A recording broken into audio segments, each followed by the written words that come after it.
بسم اللہ الرحمن الرحیم۔ تدبیر دل میں آ جائے گی انشاءاللہ۔ یا رشیدو، جو شخص کسی کام کی تدبیر نہ جانتا ہو وہ مغرب اور عشاء کے درمیان 1000 مرتبہ پڑھے، انشاءاللہ صحیح تدبیر اس کے دل میں آ جائے گی۔ خوشحالی ہی خوشحالی۔ یا مالک الملک، جو اس کی کثرت کرے گا انشاءاللہ خوشحال رہے گا۔ دعا قبول اور خوشحال نصیب۔ یا ذا الجلال والاکرام، اس کی کثرت سے خوشحالی نصیب ہوگی۔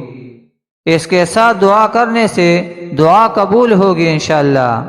بچوں میں اچھا اخلاق پیدا کرنے کے لیے یہ وظیفہ کر لے۔ آپ کے بچوں کی مثالیں اب ہمسائے دیں گے انشاءاللہ۔